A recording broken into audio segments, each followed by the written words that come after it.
What's going on? Welcome to the Dad Edge podcast. I'm Larry Hagner, your host and founder of this show. Welcome to the Monday show. This is one of 3 shows that I do per week. Monday, I'm always interviewing some sort of elite level, top level guest. Today is no different. Wednesday, we actually stream a podcast recording right through our community and we take questions from you, the listeners. So we have no idea what questions are coming. We just know the questions are coming and we answer those to the best of our ability. It's just 2 imperfect fathers who are sharing some wisdom and some lessons we've learned through our community and through doing this show. Thursday Throwdown is dedicated to the everyday dad, where I am interviewing what we call just a man in the trenches, interviewing one of our men who is one of our mastermind members who've been doing life with us for either a handful of months or a handful of years, and just to share their insights and their growth and things that they've learned and how they are pivoting and doing things just a bit different. Today, the question I have for you guys is, what does it take to be an elite leader? And I'm sure you can see by the show title today, elite leader has got it's all over the place today as far as what we're going to be covering, and no better man on the planet to talk about what it takes to be an elite leader. If you're listening to this podcast and you're listening to this particular show and you might be scratching your head, well, I'm not a leader. I don't own my own business. I work for somebody else. You are a leader. You lead up the chain of command, side to side and down. Doesn't matter if you are leading, quote unquote, leading teams or not. And if you're listening to this podcast and you're a dad, guess what? You are leading your family. That is your team. And leading a team requires a commitment to 7 key principles, according to my guest today, which are courage, trust, respect, growth, excellence, resiliency, and alignment. All of these are present in an elite team that commits to doing these things in a deep way to forge character worthy of uncommon success. That's a quote from him. Today, my guest is retired Navy SEAL commander, entrepreneur, and New York Times bestselling author Mark Divine. He is the founder of SEALFIT, NavySeals.com, and Unbeatable Mind. Today, he reveals what makes the culture of an elite team and how to get your team to commit to serve at an elite level. He uses principles that he learned on the battlefield, training Navy SEALs, and his own entrepreneurial growth as far as him starting businesses and doing all kinds of things and writing books. No better guy on the planet to talk us through this topic.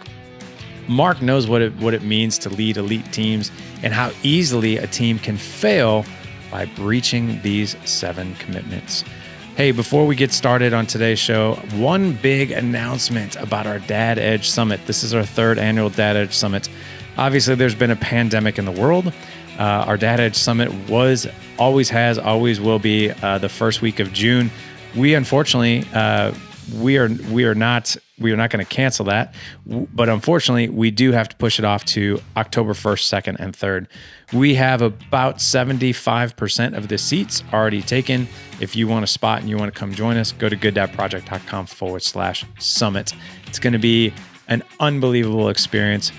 Anytime in my life where I have done something big, it's always been because I went to a live event, I took that productive pause, I got extremely focused on what I wanted to do, and I did it.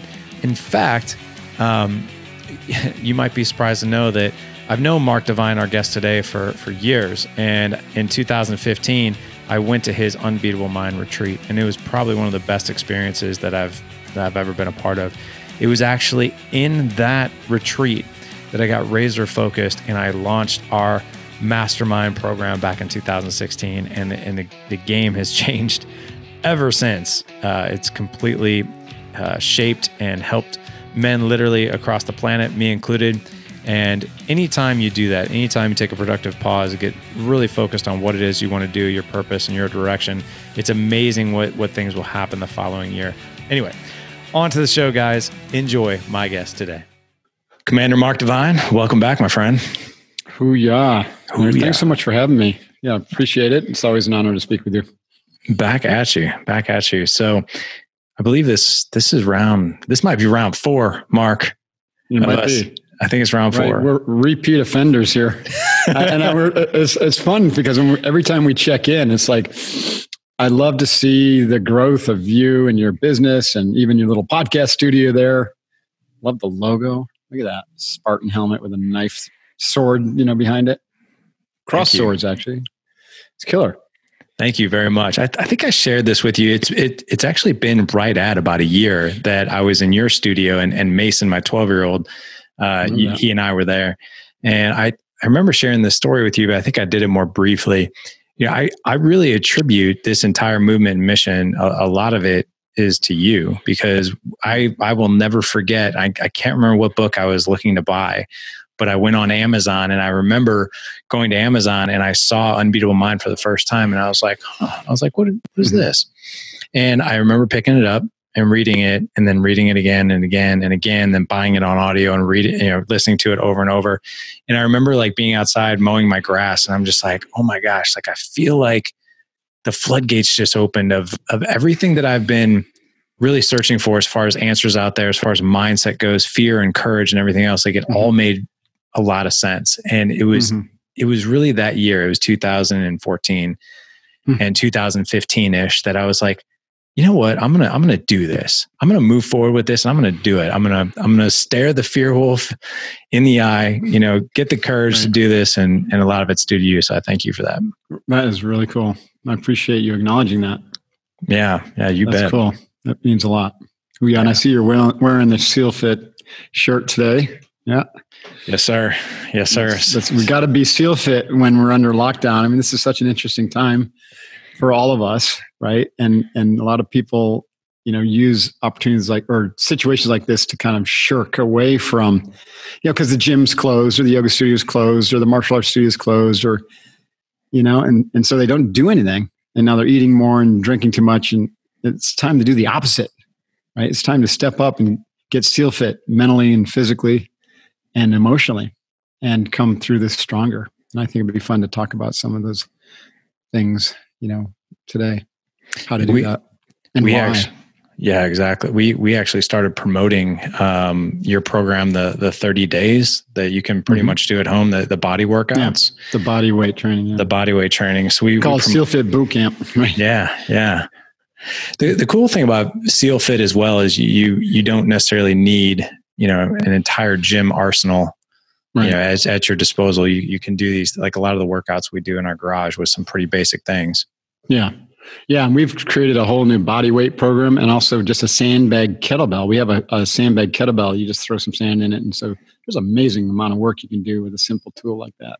Exactly. Yeah. So a lot of the body weight stuff is starting to tick up in terms of people finding it interesting. Yeah. It's like a passion project for us, with SEALFIT.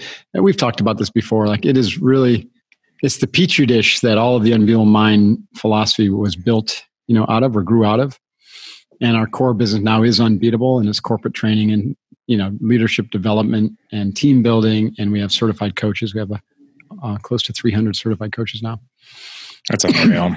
So that's where a lot of my time is focused. In SEALFIT, it's pretty niche business, but it's very inspirational and aspirational. And so it's fun for me to just get it out there. It's not like we make much money with SEALFIT as a business, and it doesn't matter, because it's more about service and inspiring people. Especially now that our SEALFIT events are pretty much on ice until further notice. So we'll see how that comes back. Yeah, when do you think those programs will start opening back up again? Well, we haven't flat out canceled our July event, but we're pretty much certain, 99% certain we will postpone it. And that leaves September. We're hoping, October actually. We're hoping for October. It just really depends upon what the guidelines are. Right. Our events aren't huge, so it's not like we're bringing in thousands of people like a Spartan race. And if they allow gatherings of 100 people or less, we could probably run it. The question is it a wise idea to run it?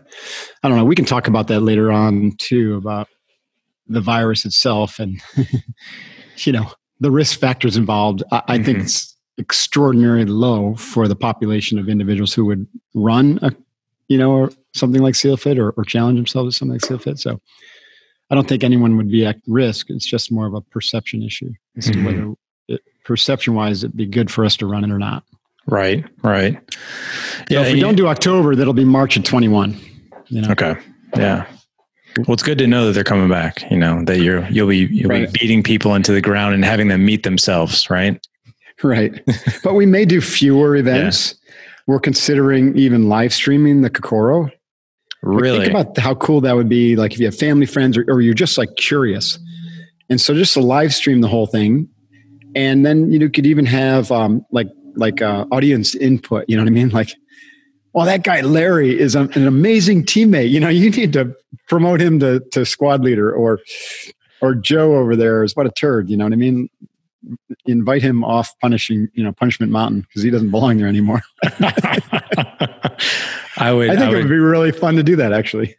Oh, I would dig that. I would definitely check that out. Because then the people who go there, they'll have to up their game because they know that they're going to be watched. Right. Thousands of people, Right. And so you're going to get some showmanship, but you also get some people who are like, oh, okay, I got to really step up my game. Yeah. I don't want to go to Punishment Mountain. Not me. I want to go to Punishment. Yeah, I got to tell you, this is obviously unprecedented times. And as you know, in your book, Staring Down the Wolf, I mean, this is I love the team aspect of it. And I love the 7 leadership commitments. Mm-hmm. And for me, reading this book now has been really timely because I look at us as fathers and our families as teams. Right. You and I were kind of going back and forth that you were sharing. The thing that I found so refreshing about your book is that you shared more personal stories and there was more authenticity. And I believe it was even in the 2nd or 3rd chapter, you talked about the authenticity, the difference between authenticity and humility. Vulnerability. Yeah. Right. With leaders. And you even talked about McCraven as well. Mm-hmm. But for you, it really helped me as a reader get to know you. And you shared some things in the book that I'm sure were probably more difficult to share. But open up to us about maybe just some of early on, like, so for instance, Coronado Brewing Company, I thought was a fascinating story. I knew you had that company, but that's when you were kind of first exposed to lowering, as you quote it, lowering your standards, right? Mm-hmm. And then, so share that story with us. With that. Yeah, I mean, you're right. So there's so many ways I could go with this. Let me start by just sharing how the book came about and kind of me taking a stand about leadership. And I wanted to take a stand in this book about leaders not being perfect, not having to be perfect, because I think that's a flaw with leadership development and leading in general, right? In America, at least, is that, we think we have to be these perfect beings and present this perfect image and be the strong ones and have the perfect vision. You know what I mean? And it's just bullshit. There is no such thing as perfection. There is perfect intention and maybe even effort, but even perfect effort is hard. And also intentions can be hard too, because they're all clouded in bias and reactionary behavior. So I almost could say there's no such thing as any type of perfection. And so if you show up with your team without that kind of clarity and you try to project that you've got all the answers, project that you're the strongest, smartest one on the team, because you're the leader, or let's say founder, and then you're just going to shut your team down, right? Because they recognize it a million miles away. They know you're not perfect, and they would prefer that you show up and say, you know what? I don't really have all the answers. And, oh yeah, this really scares me. What's going on? We're going to have to really figure this shit out, and I need your help. Like, we need each other. And so many leadership books, and especially written by my peers, Navy SEAL leaders are all chest thumping, we're the most baddest ass people in the world. And there is some truth to us being badasses, but it's a messy kind of badassery, right? Because there's no plan that survives contact with the enemy. And there's a lot of jerks in the SEALs, and there's a lot of arrogance and ego, and there's a lot of just unbelievable humility and service going on. And it actually is that combination of everyone recognizing that we're all human first, but committing to the mission and committing to the team that allows us to dominate the mission. And then we try to grow each other through the experience of being a SEAL. We don't take the status quo lightly. If an individual on the team comes in as an asshole, we try to un-asshole him, right? And over the years, he gets refined, and it turns out to be a pretty darn powerful human being. So it's a real growth environment, right? We don't hide behind political correctness. We don't hide behind our own, I've got this and I'm okay, but you're not okay, so screw you attitude, right? Which you find out, I find in a lot of corporate settings. It's like, oh my God, you're on my team. The mission success and therefore my success depends upon you growing out of whatever it is that's holding you back, because it's going to hold me back. So I'm going to call you out on it, and we're going to help you grow. Even if it means you go to therapy, or whatever, you go see somebody, you get some help. And I was in many occasions where we temporarily booted someone off the squad or the team because they just needed some help. They needed a reset. They needed a check up from the neck up, right? They needed a break, and they grew from it, and everyone grew from it. But that is so rare, like I said, in the corporate world.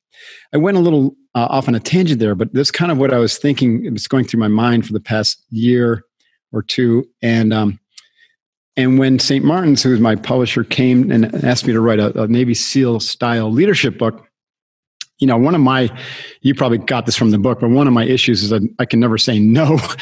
I have trouble saying no, and I'm working on that, right? Yeah. I'm working on, that added attitude that if it's not a hell yes, it's a no.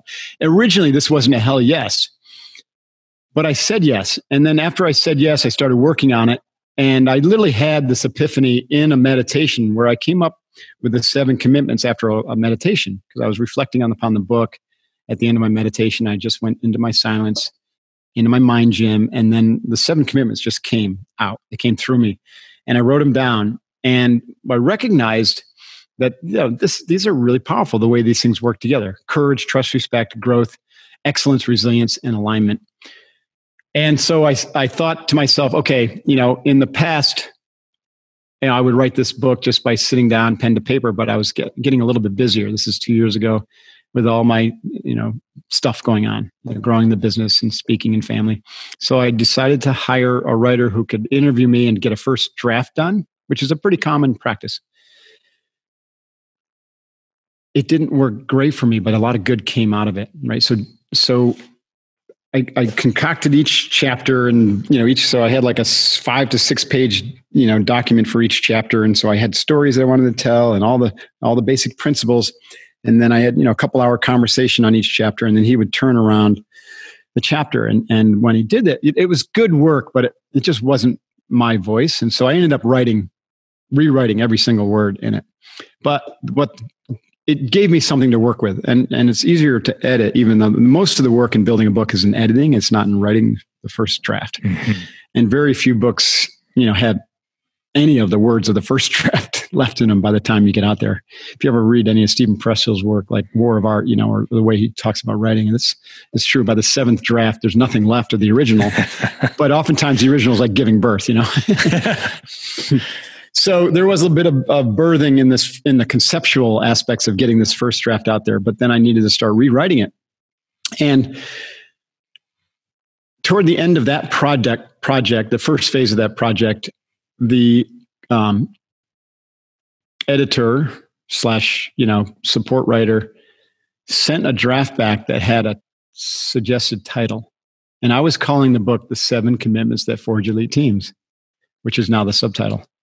And he sent it back with the title Staring Down the Wolf, which is, like you can see behind me, that's the picture that's on the cover of my book, Unbeatable Mind. So he had read Unbeatable Mind, tried to capture my voice, and then he loved that iconic image of me staring down the wolf of fear.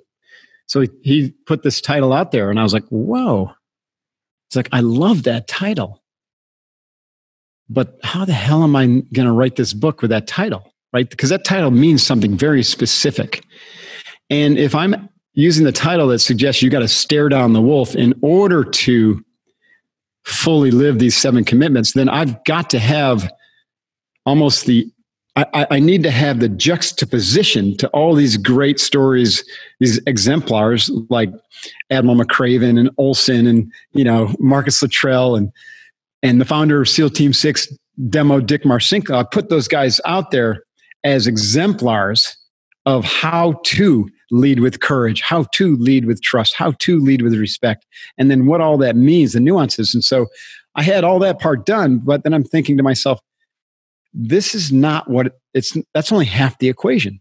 Like that's the yin, the positive, but what about the yang, or maybe, that's probably not a great metaphor, but that, you can't just put out the positive and happy glad without putting out the the messy side of things. It's just like I said earlier, I was taking the stand that leadership is actually found in the messy part, right? True leadership is where the friction is and where your emotional baggage leaks out. And you have an opportunity right then and there when your emotional shadow is the point in the room, is the limiting factor to be a good leader or to be an ineffective leader. So I reflected upon that and I decided to take a stand and to basically display all my many imperfections in this book and to show how I failed on courage, and I failed with trust, and I failed with respect, and you know what I mean? And how I had to grow and become more resilient, and how over the years, in the civilian world, in leading businesses and teams and coaching, it's taken a long time. It was hard. In fact, I make the statement that developing and leading an elite type of team committed to these 7 commitments in the civilian world is much harder than it was for me to lead an elite team in the SEALs, because it's like a done for you proposition. The SEALs, they have homogeneous, like very, very hardcore teammates who come through 2 years of training and acculturation, and then a system that kind of demands focus and excellence. And then you're spoon fed these missions and you just go and you dominate and you feel like you're a hero, right? And these guys come out and they feel like they can write books about how freaking cool they are without ever acknowledging that the system and the culture did 90% of the work. I'm not to say that the other 10 or 20% isn't important. It is. And you can really screw that up, like we've seen with some of these glorious failures of some of my SEAL teammates, right, recently. But then you get out in the civilian world and you realize you don't have that culture and you don't have that support system. It's just basically you and a blank slate every day. And you become the biggest limiting factor. So, and I've done a ton of emotional work over the years, and that's accelerated once I started to recognize that the emotional mountain, the emotional development, is probably the most important for leaders, and it's the biggest obstacle, and it's the one that everyone wants to avoid because it's very uncomfortable. And so I went in the belly of the beast, last year with a program called Hoffman, which is like 7 days nonstop, 14, 15 hours a day, just looking at early childhood trauma and what they call negative love syndrome. And that was to really examine how my family of origin, with its alcoholism that's run through many generations and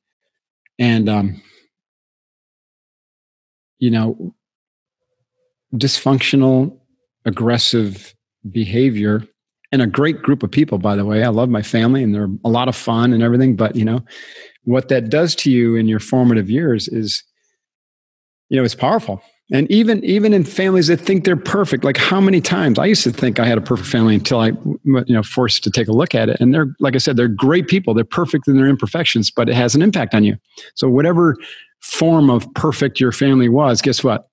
There is an impact.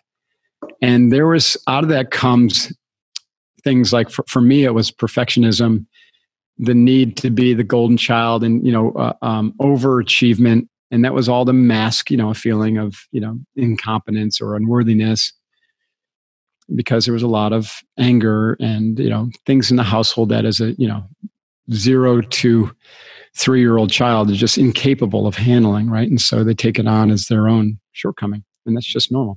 Even if there isn't that stuff, there's other stuff. It could be it could be an uncle who's or it could be a friend, or there's so many things that cause us, and that emotional baggage then gets stunted or projected or repressed, and it becomes part of your shadow.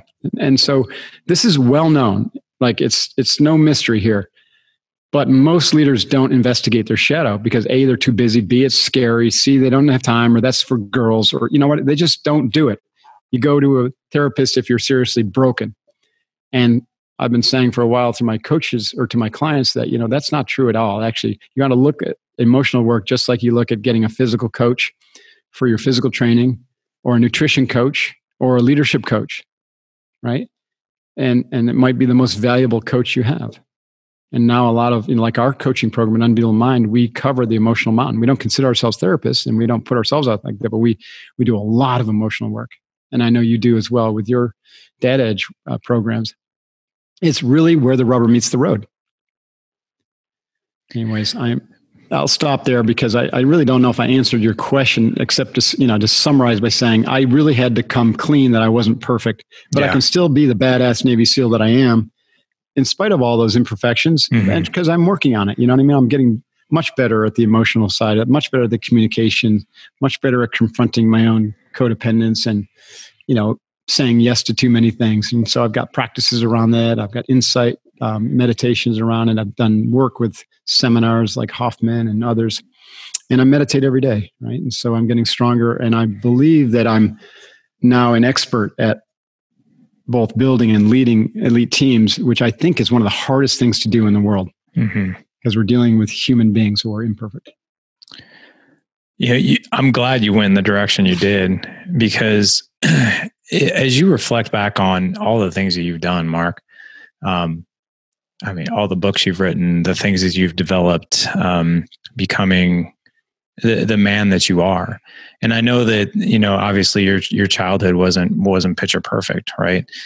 Do you think that the reason, one of the biggest reasons you've turned out the way you are and you're as driven as you are, and you don't get to be nicknamed the cyborg in Buds unless you're highly driven, right? But do you think all these challenges, did you, instead of being a victim and taking that on as a victim, that maybe you bottled these things up and maybe use them for good, to keep pushing you forward? Yeah, I think so. And is that nature versus nurture? Probably nature. So part about my nature was, and I learned this when I started meditating, was that I was meant to be a warrior. But I tell you what, if I hadn't started that practice of introspection, of self-examination, then I probably would never have uncovered my emotional shadow, or how I was had created these protective masks, to cover up, the wounds. And I could have gone on to be a highly, successful in a materialistic sense jerk, right? I'm not saying I was a jerk, but jerk maybe because I was a jerk to a lot of females that I tried to be in relationship with, because I didn't really know how. And it wasn't until I married my wife, who was a therapist, that I really started to learn how to be kind and compassionate and not so egocentric around women, people that I love. But the other thing is, I look at this kind of spiritually, and I say, well, there's a reason. Let's say, you believe in reincarnation and karma, or you choose your parents, whatever. There's a reason I probably chose my parents, if that's true. Because as for me to be a warrior, I needed to be hard as nails, and I needed to be able to deal with pain. And I can tell you what, when I went through Buzz training, the combination of growing up in that household and the meditation and breathing and visualization skills that I developed was money, right? I became absolutely bulletproof. And so I recognized that was actually necessary. And so I'm not a victim. I don't blame my parents for anything. They actually did the absolute best that they could. And they were dealing with their own emotional shadow, which was brought on by their own childhood and the parenting of their parents. And so it was a huge release for me to be like, oh, wait a minute. They didn't actually do anything wrong. It just was what it was. And it was incumbent upon me to find the good in that and to eradicate the bad. And I think that's one of our main jobs. So you think, like, what's the purpose of life? It's not, the primary purpose of life isn't for me to fulfill my calling to be a warrior and to serve and to lead, 100 million people toward integration or the Unbeatable mindset. That's not it. That's my secondary mission. Primary mission of myself and every human being, in my opinion, is to evolve. And you evolve by eradicating, becoming aware of, and then eradicating the negative qualities in your life, whether they came through you epigenetically or through your family of origin or culture or whatever, and to allow your innate positive qualities to flourish. And then you turn those qualities in service toward others. That's the primary thing. Mm-hmm. How you do it is secondary. It's still important. Does that make sense? But that's like a secondary thing. And that's a bit of a tangent too, although it's a pretty interesting thought statement. So I really honor my upbringing and all of its glory and pain and whatever suffering might have been involved, and also really a lot of joy and bliss. And my mom got me into sports. I mean, there's just some amazingly positive things that came out of that. And you have to be able to see the positive in the negative, and sometimes see the negative that exists in the positive, right? Because those polarities are always there. And so, yeah, it helped define who I was, but it was my choice to do something about it. Because had I chosen to stay on the easy path, on the path that was kind of curated for me, and that was the path of, business after I had my MBA and CPA, staying with, Coopers and Lybrand, or staying in finance, or then going back to the family business in upstate New York. Had I stayed that path, then I wouldn't have had even 10%, maybe 1% of the growth that I've had to become the person I am today, which, started when I chose to follow the path of evolution and alignment with my calling.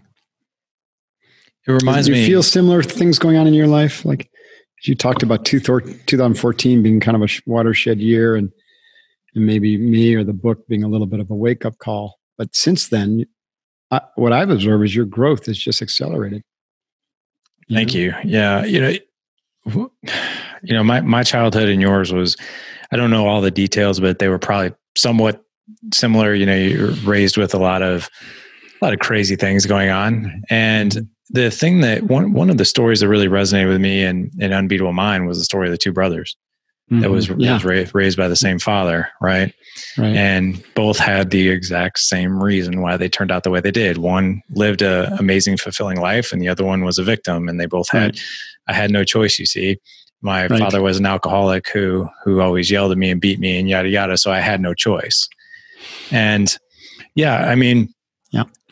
a lot, exactly what you're talking about, which sounds like there's a lot of gratitude in some of the hardships that were there, because it forced you to grow. It basically put an armor on you to get through a lot of things that you had to go through training, through being a warrior. So yeah, I definitely resonate with that, because I remember picking up your book, like I said, for the first time, and there was that immediate man, that this is exactly what I've kind of been looking for. And it made me really excited to move forward in that growth pattern. Yeah, and that's cool. The thing that I want to acknowledge and appreciate about you right now is authenticity, vulnerability, and humility. You talk about those three things in your book. And I mean, what an incredible authentic moment that you're sharing with us. It was nice to see the three differences with those attributes. Would you mind going over what the differences are of those three and why why we're an effective leader? Let's start with humility, right? So I use humility to describe kind of what I observed. The light side was what I observed with Commander McRaven, and how, one of his glorious screw ups, right? Everyone thinks he's this perfect leader also, but man, he's failed his way to the top, just like any leader, really, who's a great leader.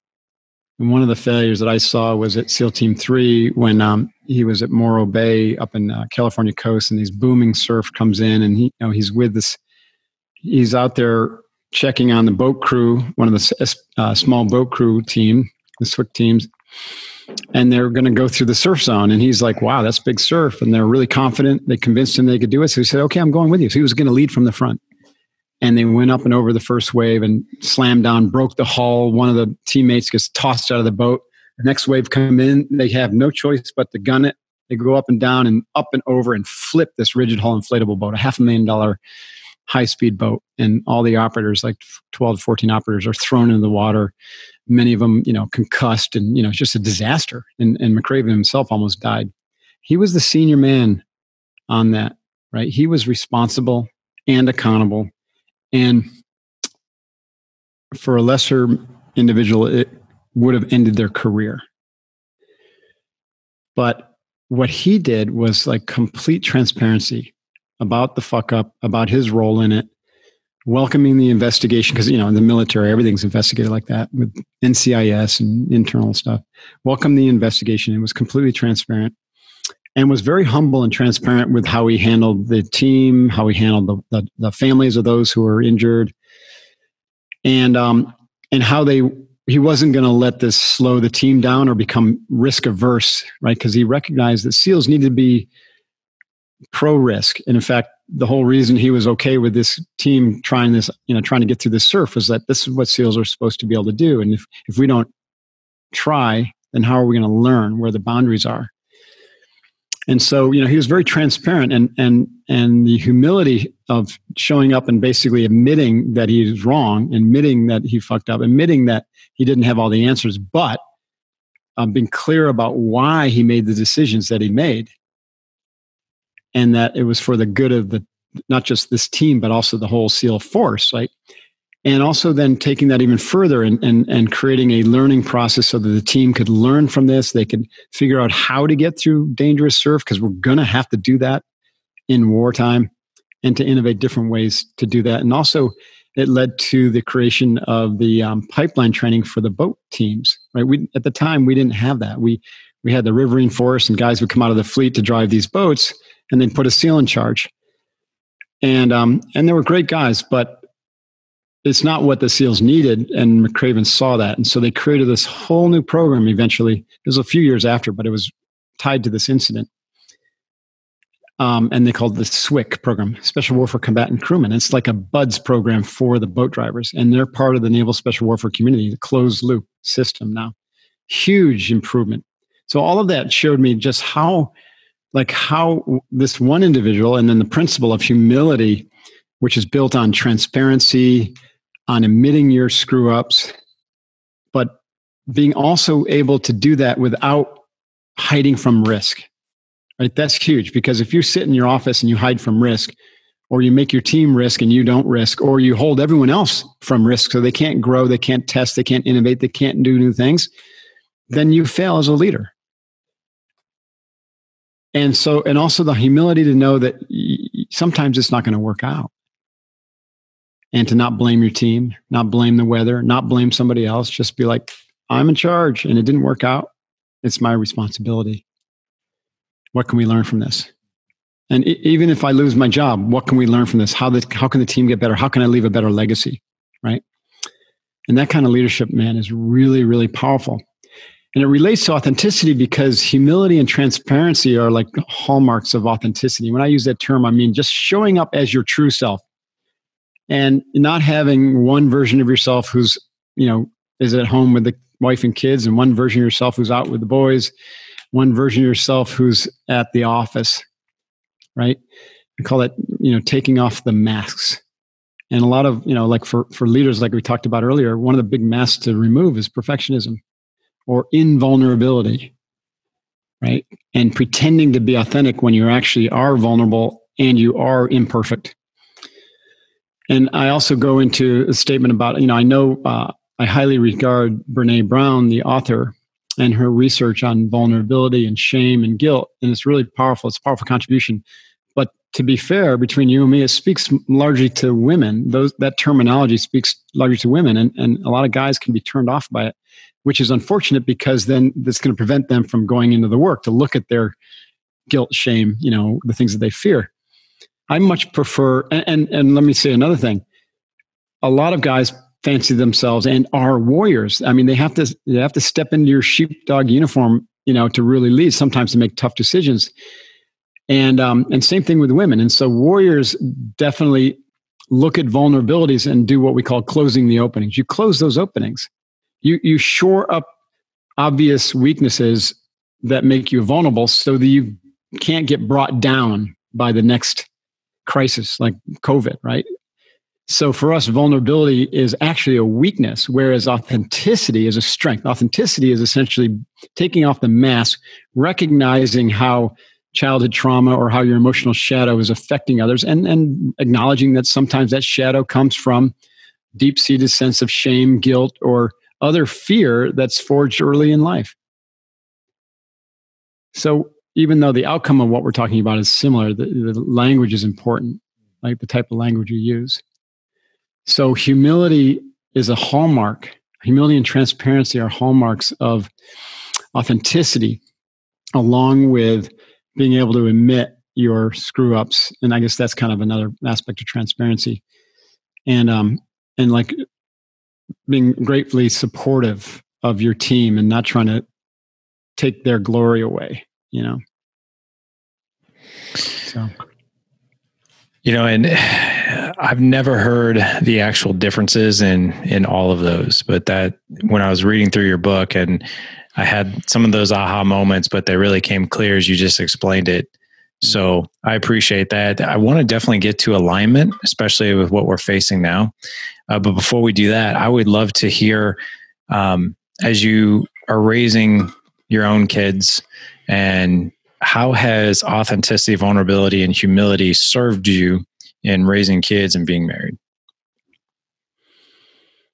Well, certainly with my son, and we've talked about this a lot, there was a few years where I was, and he's adopted and just an amazing kid. We got, he came into our lives when he was born. So they say adopted at birth.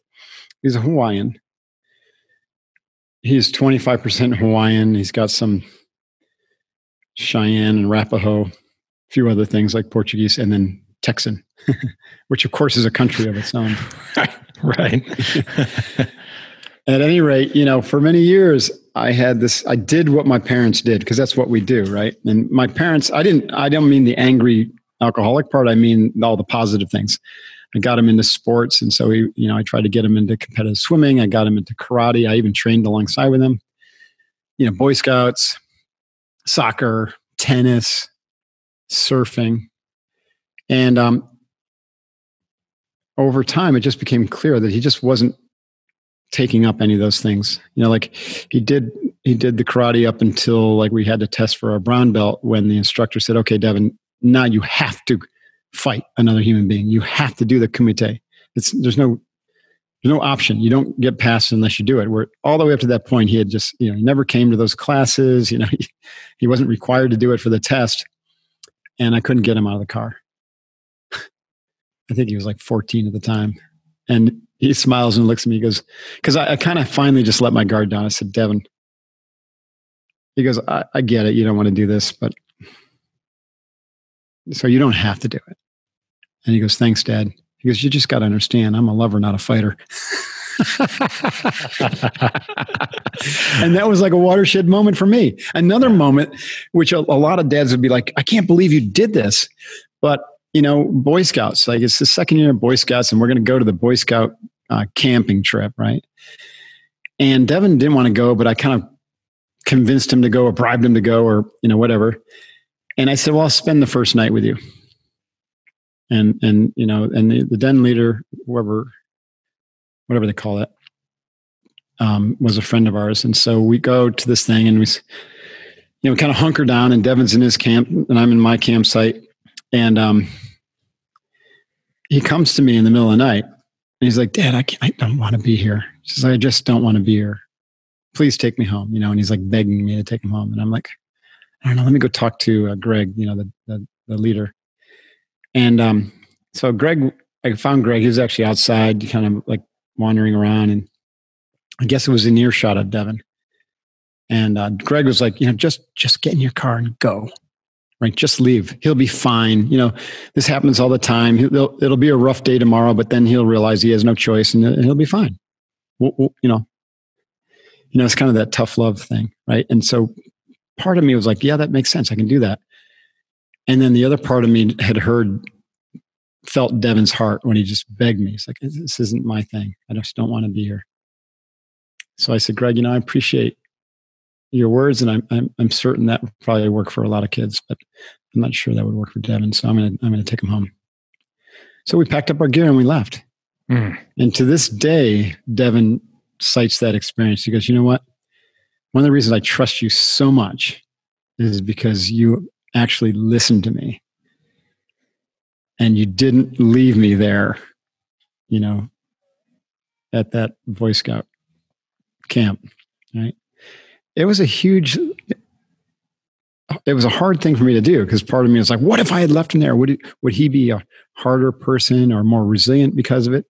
maybe he would. But maybe he would have been less trustful as well. Right. And I think you see a lot of kids that have this veneer because they were forced to be a certain way. And then they stop knowing themselves because they weren't allowed to be their authentic self. Right. And to be fair, maybe they didn't know, but at least they should have had the opportunity to explore. And this is why you end up with a lot of, midlife crises, because all of a sudden someone wakes up and is like, you know what? This entire path I've been on was literally forged by my parents or someone else's desires for me. And I never took the time to really explore who the true Larry was or who the true Mark was, Dang, man. That's a killer story. I never knew that story. But yeah, I mean, talk about trust. And one quote that we say all the time, which is, without connection, you have no influence. And I could, as a father, I could feel that battle probably within you. Like, what do I do here? Like, this is sort of a defining moment. It's either tough love, you're going to stay here, or I'm going to take you home. And which one's going to serve and which one's going to be worse? Maybe there's bad and good in each one. There is. But I mean, that tugged on my heartstrings hearing that story, and what a really cool moment for. Yeah, and to this day, my son is 21 and we have a phenomenal relationship. Yeah. I mean, it hurts me when I hear of people bitching about their sons or daughters, or they don't feel connected, or they blast out of the house because they can't wait to get away. And I'm like, oh, that's kind of a sad thing, Devin, actually, we had him in school in San Francisco, and he's like, you know what? I just can't stand the city, and I miss being around you guys. Mm-hmm. So I want to move back to San Diego and live with you guys for a couple of years longer while I go to community college and figure out what's next. And cool is that? And we're like, yeah, okay, that sounds great. And it's so much fun to have them around, and we know it won't be forever, but so we're really enjoying it. That's awesome, man. And I think that's a message for people who have their kids home during this stand down, is like, really appreciate this time. Yeah. It's very special, so take a moment to appreciate it, even if it seems like you got 4 little drunks running around, like you said when we started. A little bit. And actually, speaking of which, I have a 12-year-old who met you this time last year. He wants to say hello to you real quick. Is that cool? Oh, cool. Yeah. What's his name? Mason. All right. Mason, what's up, buddy? Hi. How are you? Good. It's really good to see you. You staying strong? Yeah. Keeping your dad on his toes? I guess so. Have you beat him in wrestling yet? I haven't wrestled in a while. All right. Well, he's playing football, and we've been working out in the garage here lately. So sweet. He took me through probably like a bit of a SEALFIT workout. Like, so last week he was like, hey, let's work out today. I'm like, okay. I was like, I'll tell you what, you create the workout. Nice. And so he created this workout, and like halfway through it, I was like, man, this is a lot. And then we added up the repetitions and he had in there, it was, what all was in there? It was 1,100 repetitions. That's pretty burly. Nice. It was. And I was like, and we went back, we didn't add them up beforehand. Right. And we added them up after. Yeah, that's a good idea. 100 repetition workout. So yeah. Well, it's like a twofer. That's right. That's right. Good job, Mason. It's good to see you. Good to see you too. Yeah. Stay focused. Feed the courage wolf. Hoo-yah. Hoo-yah. Hoo-yah. A neat kid. He's a great kid. He's super humble and hard worker. He's got a heart, Mm-hmm. got a heart of gold, he's a very empathetic kid at the same time, tough, but empathetic, reads people real well, which is super cool. Yeah. So as we wrap up here, you talk about alignment in your book, and what better time to talk about alignment than right now, where there's just so much uncertainty. There's so much chaos going on in the world right now with COVID-19. Yeah. Well, this is a great thing to end on. In the book, it's like the capstone commitment, right? Because the commitments, like I said, they all kind of link to each other in like a transcend and include manner, but really it's more like a holographic system, right? If you forge courage, you're going to develop more trustworthiness, which is going to allow you to trust more, and then other people will trust you. if you have courage and trust and transparency and humility, then great respect ensues between you as a leader and the team amongst themselves. And that begins to unlock what I call accelerated growth, because now the team is not the limiting factor in your growth as a leader. And as a leader, you're bringing out the best in your team. The team doesn't have to stoop to the lowest common denominator anymore. It's all going to like open up. And also, I talk about bringing training like breathing and mindfulness into your team and getting clear about it, not, stuffing it in the corner or being like, oh yeah, well, there's a room over there if you're into that kind of stuff, but like, do it. We breathe before every meeting, and we practice mindfulness and feeding the courage, all the things I teach in Unbeatable Mind. And it unlocks this accelerating growth. And then because you really can only do things one day at a time, and this mindset of growth built on courage, trust, and respect leads you to really do things a little bit differently. It's this attention to detail, this knowledge that the way you do everything is the way you do anything. Do today what others won't, so you can do tomorrow what others can't. All that comes into this notion of excellence, like just every day, innovate, adapt, improvise, try to do everything 1% better. And that comes out of growth, but applied toward now your team, your family, your organization. And then because you do that day in and day out, and you recognize that no plan survives contact, and you have failures, you develop great resiliency. And the capstone to all that, that makes it all work and really becomes the fire starter, is alignment. Alignment has to do with how you communicate and create what one of my mentors, General Stanley McChrystal, calls shared consciousness amongst the team. And this is where the team really becomes the new leader. Shared consciousness happens when you communicate with brutal honesty and radical transparency and a frequency that is uncommon. So like you're sharing vision, you're sharing mission, you're sharing what's working, what's not working, how do we improve, what's the future look like every day. This is something that we implemented a while ago in my company. It's really liberating. So everyone's starting to think and see the same things, but from their different perspectives, and you get more out of the team that way. So the other thing about this is this model of accelerated growth leads us through the stages of development until we get to what we call the fifth plateau, which is a world-centric care and concern. And I go through all those plateaus in the introduction to the book. And to recognize that when your team and your culture is operating from a fifth plateau, then it really is making decisions that will benefit all of humanity and Mother Earth and you and all the stakeholders. And some people think it's a tall order, but it's actually not. It gets to be a rather simple thing because you don't prioritize profit over contribution or service, right? Service comes first, profit comes second. And when you have that attitude, you actually end up with more profit in the long run. But it takes courage, trust, and respect to have that attitude. So alignment is really aligning around a bigger vision for who you are and what you want to do as a company, team, and individual, and making sure that your purpose is aligned with the team's, and the team's purpose is aligned with the company's, maybe if it's a subordinate team.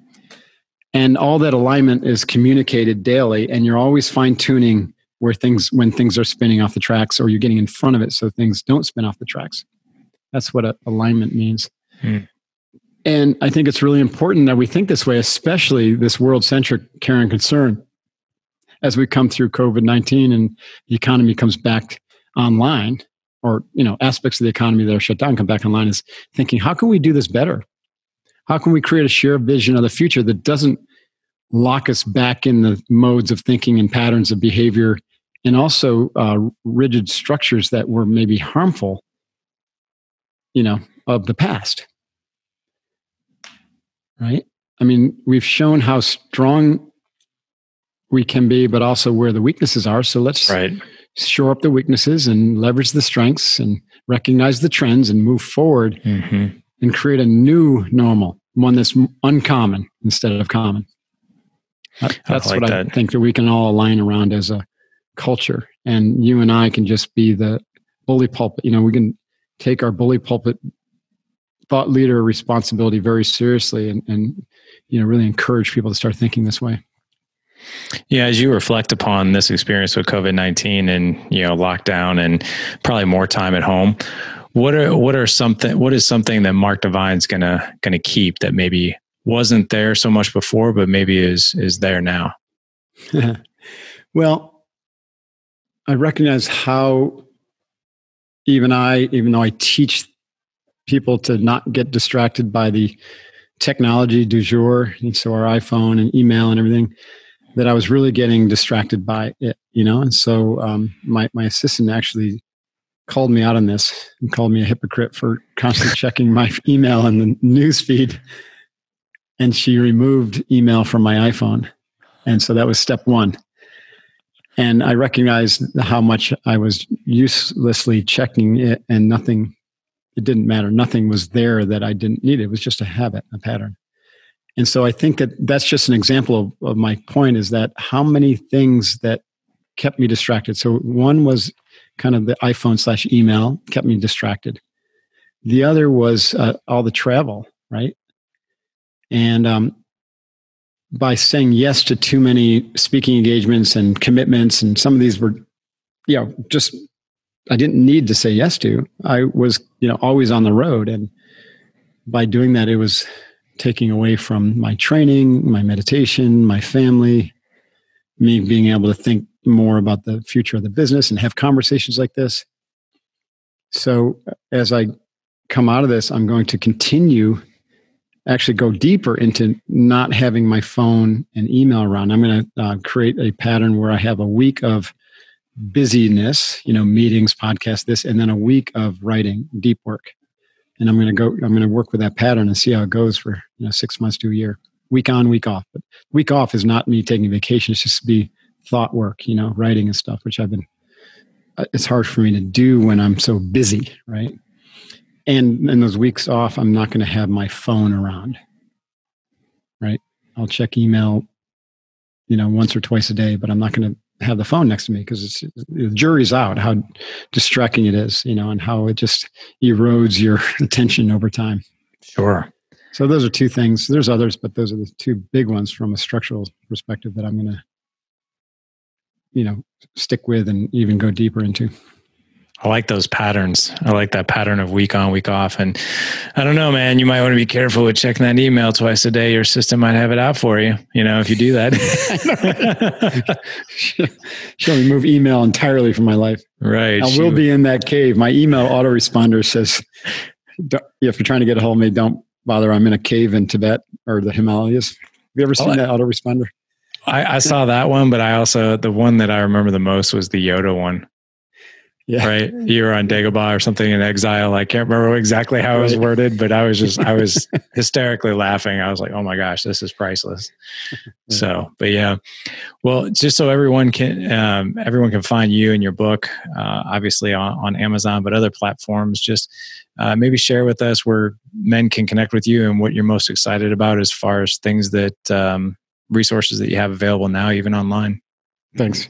Appreciate that. Well, the book, we do have a landing page that has some free video training around the 7 commitments, staringdownthewolf.com. And we also are offering free 30 days of our Unbeatable Mind training, right? And that I'll have Allie, get you the link. I'm pretty sure it's still up at unbeatableminded.com, but I also know that we just launched a new coach certification cohort, and so that offer might have supplanted the free online. I think it's like unbeatableminded.com/free trial or free. I'll have to get you that information. But that's exciting, because that's really powerful training, and I want as many people as possible to experience it right now while we're in this training, because the first lesson is all about how to win in your mind and feed the courage wolf and overcome fear, and really a lot of stuff we talked about. So I'm excited about that. And I also started a video blog, a YouTube channel, where I'm offering a daily brief. I call Mark's Daily Brief, just between 5 and 7 minute video. So you can find my YouTube channel and subscribe to it. Well, not to worry, guys. We're going to have all the links in the show notes, so you won't have to go far. We'll make sure we have all of Mark's social media, YouTube, resources. Hear that? It's the drunk people. Here they are again. They just got through that bottle of scotch and they're ready to wreak havoc. Right. Oh my gosh. Yeah. So, hey, not to worry. If you go to this particular show, gooddadproject.com/4 drunks, you'll find everything. I'm kidding. I was just kidding. gooddadproject.com/272 for this episode. Awesome. Mark, like that. Yep. Mark, thanks so much for coming on. This was a pleasure again. Yeah, Larry, it was awesome. It's always a pleasure. It's a lot of fun, and I appreciate you for your work and for who you are. Back at you. Hoo-yah, my friend. Yeah. All right. Take care. Thanks, man. Thank you.